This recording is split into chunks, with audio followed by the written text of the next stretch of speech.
نحمده ونصلي ونسلم على رسوله الكريم أما بعد فأعوذ بالله من الشيطان الرجيم بسم الله الرحمن الرحيم وإذا تتلى عليهم آياتنا بينات پارہ نمبر 11 سورہ یونس رکوع نمبر 2 آیات نمبر 15 16 17 وَإِذَا تُتْلَى عَلَيْهِمْ آيَاتُنَا بَيِّنَاتٍ،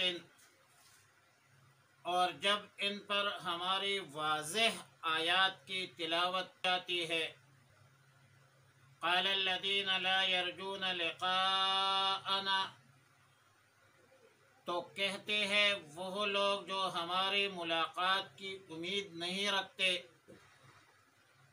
اِئْتِ بِقُرْآنٍ غیر هذا او بدلہ، کہ آپ اس قرآن کے علاوہ دوسرا قرآن لے آئے یا اس کو بدل دیجئے۔ قل ما یکون لی ان ابدلہ من تلقاء نفسی، آپ فرما دیجئے کہ مجھ سے یہ نہیں ہو سکتا کہ میں اسے اپنے پاس سے بدل دوں۔ ان اتبع الا ما یوحی الی، میں تابعداری نہیں کرتا مگر اسی کا جو میری طرف وحی کی جاتی ہے۔ انی اخاف، میں ڈرتا ہوں، ان عصیت ربی، اگر میں نافرمانی کروں اپنے رب کی، عذاب یوم عظیم، دن کے عذاب سے۔ قل لو شاء اللہ ما تلوتہ علیکم، آپ فرما دیجئے اگر اللہ چاہتا تو میں تم لوگوں پر نہ اس کی تلاوت کرتا، ولا ادراکم بہ، اور نہ تمہیں اس کی اطلاع دیتا۔ فقد لبثت فیکم عمرا من قبلہ افلا تعقلون، پس میں نے تمہارے درمیان اس سے پہلے عمر کے ایک بڑے حصے تک رہ چکا ہوں، افلا تعقلون، کیا تم سمجھ نہیں رکھتے؟ فمن اظلم ممن افترى علی اللہ کذبا، اس سے بڑھ کر ظالم کون ہوگا جو اللہ پر بہتان باندھے، او کذب بآیات، یا اللہ کی آیتوں کو جھٹلائے۔ انہ لا یفلح المجرمون، بلا شبہ مجرمین فلاح نہیں پائیں گے۔ آیات مذکورہ آیات نمبر 15 منکرین مشرکین کی اس بات کا جواب ہے کہ دوسرا قرآن لائے یا اس قرآن کو تبدیل کرے۔ اور تفسیر معالم التنزیل میں جلد 2 صفحہ نمبر 347 میں امام بغوی نے سیدنا قتادہ رضی اللہ تعالی عنہ سے روایت نقل کی ہے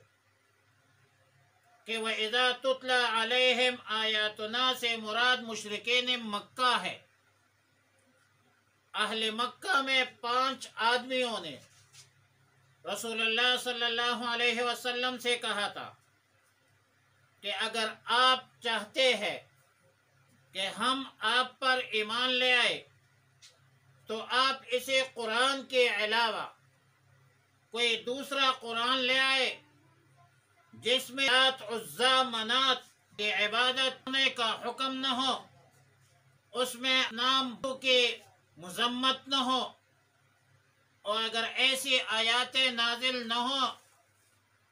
تو پھر اسی قرآن کو اپنے پاس رکھے۔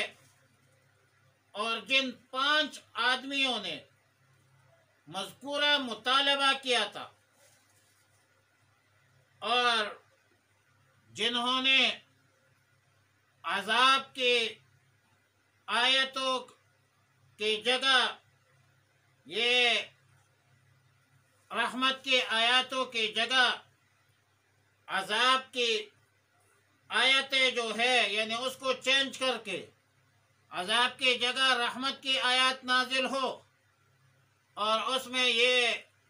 اصنام کی مذمت نہ ہو، تو اس کا مفہوم یہی ہے کہ او بدل ہو، کہ اس قرآن میں تبدیلی کرو، رحمت کے عذاب کی آیتوں کی جگہ پر رحمتی کی آیاتیں لے آؤ، جس میں وعید نہ ہو، جس میں تنبیہ نہ ہو، جس میں خبرداری نہ ہو، جس میں عذاب کا تذکرہ نہ ہو۔ اور جن 5 بندوں نے یہ فضول مطالبے رکھے تھے ان کے نام یہ ہے: عبداللہ ابن امیہ، ولید ابن مغیرہ اور مکر ابن حفص، عمر ابن عبید ابن ابی قیس، عاص ابن عامر ابن ہشام۔ مذکورہ آیت ہے ان لوگوں کے اس مطالبے کے جواب میں نازل ہے کہ جب انہوں نے یہ مطالبہ کیا تو اللہ تعالی نے فرمایا کہ جب ان پر ہمارے آیتوں کی تلاوت ہوتی ہے، واضح دلائل بینات پیش کی جاتی ہے، تو یہ لوگ جو ہمارے ملاقات کے منکر ہے، لا یرجون لقاءنا، اور ہمارے ملاقات کی امید نہیں رکھتے، یوم آخرت کی منکر ہے، بعث بعد الموت پر یقین نہیں رکھتے، حساب کتاب پر یقین نہیں رکھتے، ان لوگوں نے یہ مطالبہ کیا کہ یا رسول اللہ صلی اللہ علیہ وسلم آپ اس قرآن کو بدل دیجئے، اس قرآن کے علاوہ کوئی دوسرا قرآن لائے۔ تو اللہ تعالیٰ نے فرمایا کہ آپ ان بدبختوں کو بتا دیجئے کہ یہ کام میں نہیں کر سکتا، یہ میرے بس میں نہیں ہے، میں اپنے پاس سے یہ قرآن تمہیں نہیں سناتا، وحی کو بدلنا میرے بس میں نہیں ہے، طاقت میں نہیں ہے، میں تو خود وحی کا متبع ہوں، ان اتبع الا ما یوحى الی۔ مصطفیٰ ہرگز نہ گفتو تا نہ گفتو جبرائیل ہرگز نہ گفتو تا نہ گفتو کردگار۔ میں تو اس حوالے سے اللہ کے عذاب سے ڈرتا ہوں، انی اخاف ان عصیت انی اخاف، میں تو ڈرتا ہوں، اللہ سے خود ڈرتا ہوں، میں اپنے رب کی خلاف ورزی نہیں کر سکتا، میرا کام ہے تبلیغ کرنا، عالمی انسانیت کو اللہ کے احکامات پہنچانا، قرآن کے احکامات پہنچانا، اور قرآن بنانا میرا کام نہیں ہے۔ ما علی الرسول الا البلاغ المبین۔ آیت نمبر 16 میں فرمایا قل لو شاء اللہ ما تلوتہ علیکم، میں تو صرف اور صرف اللہ کا کلام سناتا ہوں، اور اگر اللہ نہ چاہتا تو میں نہ اس قرآن کی تلاوت کرتا اور نہ تمہیں یہ بتاتا کہ یہ اللہ کا کتاب ہے۔ مخاطبین کو سوچنا چاہیے کہ میں عرصہ دراز سے تمہارے اندر رہا ہوں، اسی شہر مکہ میں، مکہ مکرمہ میں، اور اسی سرزمین عرب میں 40 سال تک میں نے تمہارے ساتھ زندگی گزاری ہے۔ اس دوران میں نے کبھی بھی یہ نہیں کہا کہ مجھ پر اللہ کی طرف سے کتاب نازل ہے، جب تک اعلان نبوت نہیں ہوا تھا تب تک میں نے نہیں کہا ہے۔ نزول وحی سے پہلے،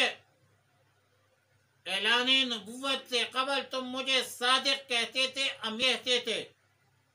اپنے بیانات میرے پاس رکھتے تھے، مجھے اچھا کہتے تھے، مجھ پر اعتماد اور بھروسہ کرتے تھے، لیکن جب میں نے نبوت کا اعلان کیا، نزول وحی کا اعلان کیا کہ اللہ کی طرف سے مجھ پر وحی نازل ہوتی ہے، تو تم لوگوں نے انکار کیا۔ افلا تعقلون، تمہارے اندر اتنی عقل نہیں ہے۔ میں رسول اللہ صلی اللہ آپ صلی اللہ علیہ وسلم نے فرمایا میں اپنی بات اللہ کی طرف منسوب کروں اور اپنا مقام بنانے کی کوشش کروں، یہ نہیں ہو سکتا۔ یہ کلام میرا نہیں ہے، یہ قرآن اللہ کا کلام ہے اور مجھے اس میں ترمیم اور تحریف کا کوئی اختیار نہیں ہے۔ کائنات عالم میں کسی کو بھی اختیار نہیں ہے، کسی انس و جن میں یہ طاقت نہیں ہے کہ وہ قرآن میں تحریف کرے، ترمیم کرے، اور قیامت کے صبح تک نہ کوئی اس قرآن میں ترمیم کر سکتا ہے، تحریف کر سکتا ہے، نہ قرآن کا مقابلہ کر سکتا ہے۔ اِنَّا نَحْنُ نَزَّلْنَا الذِّكْرَ وَإِنَّا لَهُ لَحَافِظُونَ، قرآن کی حفاظت کا ذمہ اللہ نے اٹھایا۔ آیت نمبر 17 میں فرمایا کہ فَمَنْ أَظْلَمُ مِمَّنِ افْتَرَى عَلَى اللَّهِ كَذِبًا، اس سے بڑھ کر ظالم کون ہو سکتا ہے جو اللہ پر بہتان باندھے یا اللہ کی آیتوں کو جھٹلائے، کیونکہ نہ رسول اللہ مبارک صلی اللہ علیہ وسلم جھوٹ بولتا ہے اور کوئی بھی پیغمبر جھوٹ نہیں بولتا، اپنے بنائی ہوئے بات کی نسبت اللہ کی طرف نہیں کرتا۔ منکرین جھوٹ بولتے ہیں، پیغمبر سچا ہوتا ہے۔ اللہ کی آیت کو جھٹلانے والے منکرین، مشرکین، کافرین ہوتے ہیں، اور یہ بہت بڑا ظلم ہے، یہ جرم ہے،